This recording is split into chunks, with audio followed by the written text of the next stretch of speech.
అటు కేజ్రీవాల్ గారి ఆరోగ్యం క్షీణిస్తుందని చెప్పి కూడా మనకు తెలుస్తా ఉంది. దాంతోపాటు మరి అరెస్ట్ కూడా అక్రమ అరెస్ట్గా ఆమ్ ఆద్మీ పార్టీ సూచిస్తూ ఉంది. ఇలా ధర్నా చౌక్లో భారీ ఎత్తున ధర్నా కూడా చేపడతా ఉన్నారు ఆమ్ ఆద్మీ పార్టీ ఆధ్వర్యంలో. మనతో పాటు కొంతమంది నాయకులు ఉన్నారు. వారితో మాట్లాడే అసలు కేజ్రీవాల్ వెనుకున్నటువంటి అసలు నిజాలు ఏంటి, అసలు అరెస్ట్ ఎందుకు చేపడ్డారు, అదేవిధంగా వారి ఆరోగ్య పరిస్థితులు ఎట్లా ఉన్నాయి అనేది అడిగి తెలిసిన ప్రయత్నం చేద్దాం. చెప్పండి బ్రదర్, ఇలా ఎట్లా చూస్తారు? నిజంగా వారి ఆరోగ్యం పరిస్థితి కూడా క్షీణిస్తున్నట్టు తెలుస్తా ఉంది. ఏం చెప్తారు? ఈరోజు అరవింద్ కేజ్రీవాల్ గారు జైల్లో ఉండి సుమారుగా 4 నెలలు దాటింది. అరవింద్ కేజ్రీవాల్ గారి ఆరోగ్యం క్షీణిస్తూ వస్తుంది. ఇది డాక్టర్స్ చెప్తున్నారు, అరవింద్ కేజ్రీవాల్ గారి లాయర్స్ కూడా చెప్తున్నారు. అక్కడ జరుగుతుంది ఏంటంటే, ఈ మధ్యనే తీసుకున్న టెస్ట్లో 50కి బిలో పడింది అతని బ్లడ్ షుగర్ లెవెల్స్. ఒక అరవింద్ కేజ్రీవాల్ అనే వ్యక్తిని, అతని ఆలోచనని మేము ఓడించలేమని తెలిసిన బీజేపీ ఇలాంటి పన్నాగాలకి దారి చేస్తున్నారు.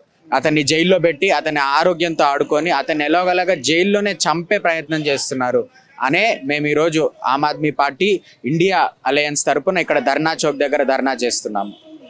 సో బీజేపీ గవర్నమెంట్ ఎట్టి పరిస్థితుల్లో ఆమ్ ఆద్మీ పార్టీని ఎదుర్కోలేదని తెలుసు. ఇప్పుడు రాబోయే ఢిల్లీ అసెంబ్లీ ఎలక్షన్స్లో కూడా ఓడిపోతున్నారు అని తెలుసు. హర్యానాలో కూడా ఆమ్ ఆద్మీ పార్టీ కంటెస్ట్ చేస్తుంది. అక్కడ కూడా అరవింద్ కేజ్రీవాల్ బయటకు వస్తే అతను అక్కడ కూడా అరవింద్ కేజ్రీవాల్ గవర్నమెంట్ ని ఫామ్ చేస్తారు, లేదా ప్రిన్సిపల్ అపోజిషన్ గా నిలబడతారని బీజేపీకి తెలుసు. ఈ కేసు విషయంలో ఇటు కల్వకుంట్ల కవిత కావచ్చు, ఇప్పుడు వీరు ఉన్న కొంతమంది నేతలు ఉన్నారు. సో ఇది బీజేపీ కావాల్సుకొని చేస్తుందని అనుకోవచ్చా? ఏం చెప్తారు దీనికి? మీరు చూడాల్సింది, కేసులు ఎవరైనా పెట్టచ్చండి, కానీ మీకు రుజువులు ఉన్నాయా, మీకు ఆధారాలు ఉన్నాయా అనే దానిపైనే కేసు నడుస్తుంది. ED case charge sheet file చేసిన తర్వాత 2 వారాల ముందు ఈడీ బెయిల్ ఇచ్చింది. దాన్ని మళ్ళీ స్టే తెచ్చుకున్నారు. ఆల్రెడీ ఇప్పుడు అరవింద్ కేజ్రీవాల్ గారు ఈడీ పెట్టిన ఛార్జ్ షీట్ పైన బెయిల్ వచ్చింది అతనికి. జైల్లో ఉన్న అతన్ని వెళ్ళి సిబిఐ అరెస్ట్ చేసింది. ఇది ఎప్పుడైనా జరిగిందా?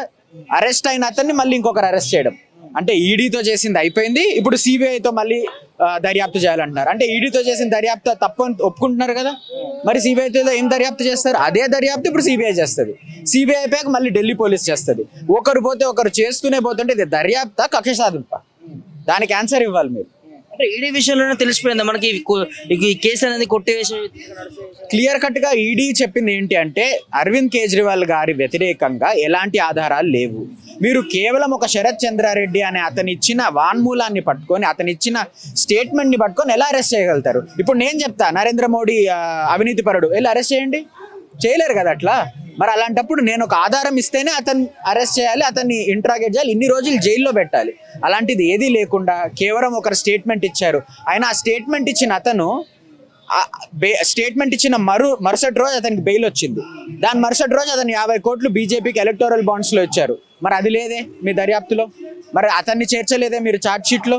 అంటే అతను బెయిల్ స్టేట్మెంట్ ఇవ్వచ్చు, దాని తర్వాత 50 కోట్లు మీకు ముడుపులు ఇవ్వచ్చు, అప్పుడు మీరు అతనికి బెయిల్ ఇస్తారు, తర్వాత అరవింద్ కేజ్రీవాల్ని మీరు అరెస్ట్ చేస్తారు. ఇది వాళ్ళు చేస్తున్న పని. అసలుకి అలా అన్యాయం జరుగుతుంది అనుకోవచ్చు అరవింద్ కేజ్రీవాల్. తప్పనిసరిగా మీరు ఒక్క పార్టీ చెప్పండి ఏదైతే బీజేపీని ఎదిరిస్తుందో, వాళ్ళతో చీకటి ఒప్పందాలు చేయకుండా. ఒక పార్టీ చెప్పండి. ఏ వైఎస్ఆర్సీపీ తీసుకున్నా మన దగ్గర, ఇక్కడ వేరే ఏ పార్టీ తీసుకున్నా వాళ్ళు చీకటి ఒప్పందాలు చేసుకొని, సరే మీరు మమ్మల్ని అరెస్ట్ చేయకండి, మేము మిమ్మల్ని మీకు అగేన్స్ట్గా ఏం చెప్పము అని అన్నారు. కానీ ఒక్క అరవింద్ కేజ్రీవాల్, ఒక్క ఆమ్ ఆద్మీ పార్టీ తాము స్థాపించిన రోజు నుంచి బీజేపీకి వ్యతిరేకంగా పోరాడుతున్నారు, తమ వాయిస్ని వినిపిస్తూనే ఉన్నారు. అందుకే ఇది కక్ష సాధింపు చర్యగానే మేము భావిస్తున్నాము. మా లీడర్ని విడుదల చేసేంత వరకు మా పోరాటం ఇలానే సాగుతూ ఉంటుంది. ఎట్లా చూడొచ్చు మరి ఆరోగ్య విషయంలో కూడా, అంటే చికిత్స విషయంలో కూడా ప్రభుత్వం కావచ్చు, అక్కడ ఉన్నటువంటి వ్యవస్థ కావచ్చు, ఎట్లా చూస్తారు? అతను ఒక మామూలు వ్యక్తి కాదు. First thing, he is the chief minister of Delhi. ఒక కాన్స్టిట్యూషనల్ పోస్ట్ తీసుకొని అతను ఉన్నారు. అతన్ని మీరు ట్రీట్ చేసే విధానం, పద్ధతి మాత్రం చాలా తప్పు. రేపొద్దున ఇదే పద్ధతి మీరు సత్తాకి ఇటువైపు ఉండి మేము అటువైపు ఉంటే, ఇవే ఈడీ సిబిఐ మిమ్మల్ని వేధిస్తాయి. అప్పుడు మరి మీరు భరించగలుగుతారా ఈ బాధ? కాబట్టి ఒక ప్రజాస్వామ్యంలో ఒక చట్టం తను పని చేసుకోవాలి అని అంటారు, కానీ ఈ చట్టాన్ని కాస్త బీజేపీ తమ చేతిలోకి తీసుకొని వాళ్ళ డైరెక్షన్స్ పైన ఈడీ సిబిఐ పనిచేస్తుంది. కాబట్టి అరవింద్ కేజ్రీవాల్ గారి ఆరోగ్యంతో మీరు ఆడుకుంటే అది మేము హెచ్చరిస్తున్నాం. ఎందుకంటే ఒక్క అరవింద్ కేజ్రీవాల్ని మీరు జైల్లో వేస్తారు, మా అందరినీ మొత్తం స్టేట్ వైడ్, నేషనల్ వైడ్ ఉన్న లీడర్స్ని, కార్యకర్తల్ని మీరు జైల్లో వేస్తే జైలు సరిపోవు మీకు. అంతమంది ఉన్నాం మేము. మీరు చెప్పినట్టు ఏడీసీబీఐ రెండు కూడా బీజేపీ నేతృత్వంలో పనిచేస్తుందని ఒక ఆరోపణ అయితే చేస్తాను, ఇది వాస్తవమేనా? అది నేను చెప్పాల్సిన అవసరం లేదండి, మీరు ఎవరినైనా అడగండి. గత 4-5 సంవత్సరాలలో గత 4-5 సంవత్సరాలలో సుమారు 650కి పైగా కేసులు జరిగింటే దాంట్లో 600కి మించి కేసులు అపోజిషన్ లీడర్ల పైన జరిగాయి. అండ్ దాంట్లో అపోజిషన్ లీడర్ పైన జరిగిన కేసుల్లో 90% మంది ఏదర్ పార్టీ మారారు లేదా మీకు డబ్బులు ఇచ్చారు. సో మీరు ఇది క్లియర్ కట్గా either give money are join our party. ఇది ఒక అజెండాతో చేస్తున్నారు వీళ్ళు. ఎందుకంటే వీరు డైరెక్ట్గా ఎలక్షన్లో గెలవలేరు. ఎందుకంటే మొన్న చండీగఢ్ మేయర్ పోస్ట్లో చూశారు, ఒక ఎలక్టెడ్ కాదు, ఒక పబ్లిక్ అఫీషియల్ కూర్చొని అక్కడ కెమెరా ఉందా లేదా అని చూసుకొని అతను ఓట్ స్టాంపరింగ్ చేస్తున్నాడు. అంటే మీరు ఓట్ స్టాంపరింగ్, ఎమ్మెల్యేలని కొనుగోలు చేయడం, లేదా ఇట్లా లీడర్లని జైళ్ళల్లో పెట్టి అక్కడ ఉన్న గవర్నమెంట్ పడగొట్టాడు. 100% రాజకీయ కోణం. వాళ్ళు మొన్న అమిత్ షా గారు పంజాబ్ క్యాంపెయిన్కి వెళ్ళినప్పుడు ఏమన్నారు తెలుసా? మాకు కానీ ఓటేయండి, మాకు పంజాబ్ నుంచి ఎంపీలను ఇవ్వండి, 6 నెలల్లో మీకు ఇక్కడ ఆమ్ ఆద్మీ పార్టీ భగవంత్ మాన్ గవర్నమెంట్ ఉండదు అన్నారు. ఒక హోంమంత్రి అనాల్సిన మాటలేనా అండి అవి? అతను రక్షించాలి గవర్నమెంట్లని, ప్రజలచే ఎన్నుకోబడిన గవర్నమెంట్లని రక్షించాల్సిన బాధ్యత హోంమంత్రిది. అలాంటిది మీరు ఒక స్టేట్ గవర్నమెంట్కి పోయి మాకు ఓటేయండి, ఈ గవర్నమెంట్ లేకుండా చేస్తామంటున్నారు. అంటే ఇది ప్రజాస్వామ్యమా, నియంత్రణ పాలన? అది ప్రజలు తెలుసుకోవాలి. ఇలానే మనం కళ్ళ గద్దలు మూసుకొని ఇలానే కొనసాగిస్తూ ఉంటే మన దేశంలో ఎన్నికలు ఉండనియరు. Either BJP or no one. అదే వీళ్ళ అజెండా. ఇన్ని రోజులు చూస్తా ఉన్నాం, ఈ ఏదైతే ఈడీ కేసుకి సంబంధించి ఎన్నికకి పోతలేదు, ముందుకు సాగుతలేదు. సో ఎట్లా చూడొచ్చు ఏంటంటే కేవలం రాజకీయ కుట్రతోనే ఈ బీజేపీ చేపిస్తుందని చెప్పుకోవచ్చా, లేకపోతే నిజంగా వీళ్ళు అక్రమంగా పాల్పడినారు అనుకోవచ్చు? ఇప్పుడు అది అక్రమంగా పాల్పడలేదని మేము భావిస్తున్నాం, మేము నమ్ముతున్నాం. మా లీడర్, మా పార్టీ ఎలాంటి తప్పు చేయలేదనేది మా వాదన.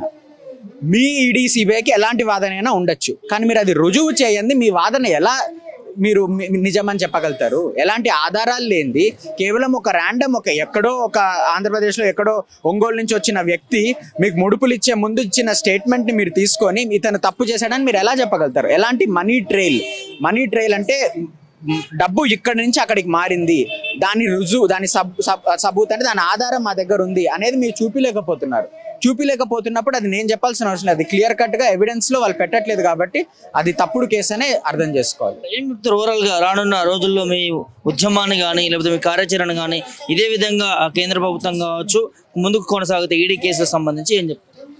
ఈడీ కేసు కానీ సిబిఐ కేసు కానీ ఎక్కువ రోజులు సాగదు. మా లీడర్ని మీరు ఎక్కువ రోజులు జైల్లో పెట్టలేరు. ఎందుకంటే మేమందరం Arvind Kejriwal and Aam Aadmi Party soldiers and we are true patriots. We are fighting for the country, we are fighting against corruption. మేము మా లీడర్ వచ్చేంత వరకు పోరాడతాము. హర్యానా ఎలక్షన్లో మా సత్తా చాటుతాము, ఢిల్లీ వచ్చే ఎలక్షన్లో కూడా సత్తా చాటుతాము. అలాగే హైదరాబాద్లో రాబోయే 1.5 year తర్వాత రాబోయే మున్సిపల్ ఎలక్షన్లో కూడా ఆమ్ ఆద్మీ పార్టీ జెండా ఎగరేస్తుంది. మా చట్టా సాధుతుంది.